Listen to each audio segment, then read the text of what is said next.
Bismillahirrahmanirrahim. Assalamualaikum warahmatullahi wabarakatuh. Perkenalkan, nama saya Andi Nuruliana. Saya dari Universitas UMI, Fakultas Perikanan dan Ilmu Kelautan, jurusan PSP, yaitu Pemanfaatan Sumber Daya Perikanan. Di sini saya akan mempresentasikan materi saya yang berjudul Tujuan Usaha dan Perencanaan Perikanan Tangkap. Kebijakan dan program pembangunan perikanan tangkap. Sebagai negara kepulauan terbesar di dunia, Indonesia dikaruniai dengan keanekaragaman hayati yang tinggi dan potensi sumber daya alam yang melimpah. Dengan panjang garis pantai mencapai 104.000 km dan 3/4 wilayahnya merupakan perairan, disertai dengan jumlah pulau hampir 18.000 pulau, menjadikan Indonesia sebagai negara dengan kekuatan luar biasa di bidang kelautan dan perikanan. Subsektor perikanan tangkap menjadi andalan dalam pembangunan sektor kelautan dan perikanan dengan peran strategis antara lain yaitu: pertama, penyedia lapangan kerja khususnya bagi masyarakat di daerah pesisir dan di sekitar perairan umum daratan. Kedua, penyedia bahan pangan atau protein hewani bagi masyarakat. Ketiga, penghasil devisa bagi negara atau melalui ekspor komoditas perikanan. Dan keempat, pendorong tumbuhnya industri-industri lain terkait dan penggerak pertumbuhan ekonomi di daerah.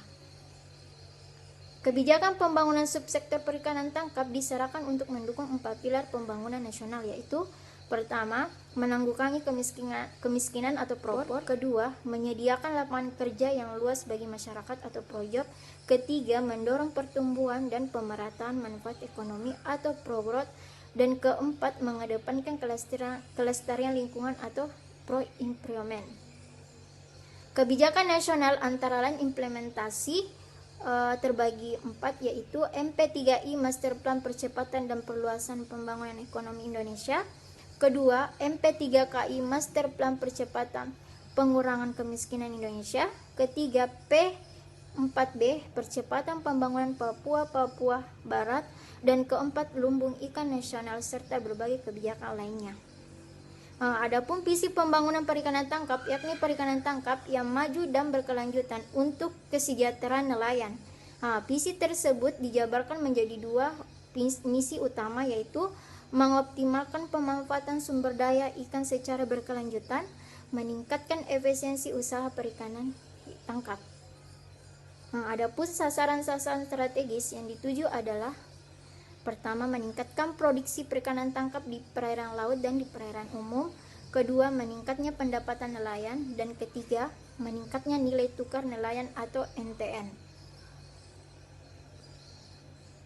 Nah, di sini ada pengembangan dan pengolahan perikanan tangkap. Program tersebut kemudian dijabarkan ke dalam 6 kegiatan utama. Yang pertama yaitu pengolahan sumber daya ikan. Kedua, pembinaan dan pengembangan kapal perikanan, alat penangkap ikan dan pengawakan kapal perikanan. Ketiga, pembangunan, pengembangan dan pengolahan pelabuhan perikanan. Keempat, pengembangan usaha penangkap ikan dan pemberdayaan nelayan kecil. Kelima, pelayanan usaha perikanan tangkap yang efisien, tertib dan berkelanjutan.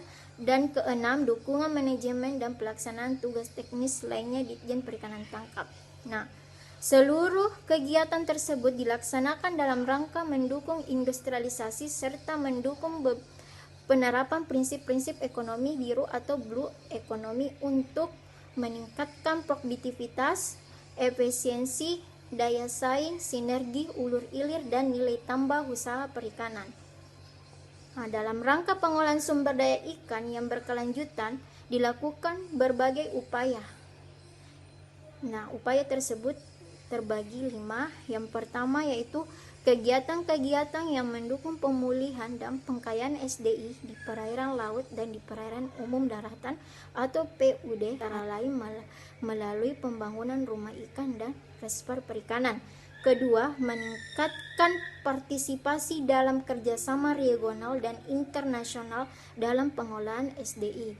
Ketiga, menyusunan, menetapkan dan mengimplementasikan rencana pengolahan perikanan atau RPP. Keempat, penguatan data statistik perikanan tangkap. Serta kelima, berbagai kegiatan pengolahan SDI lainnya, baik yang dilaksanakan di pusat maupun di daerah. Terakhir di sini ada Ditjen Perikanan Tangkap juga terus melakukan upaya-upaya untuk meningkatkan pelayanan usaha penangkapan ikan agar semakin prima. Sebagai dari upaya tersebut terbagi 3, yaitu pertama dikembangkan data sharing system atau DSS, kedua pelayanan perizinan online, dan ketiga perbantuan perizinan pusat di daerah. Nah, itulah materi dari saya. Kurang dan lebihnya mohon dimaafkan. Sekian dan terima kasih. Wassalamualaikum warahmatullahi wabarakatuh.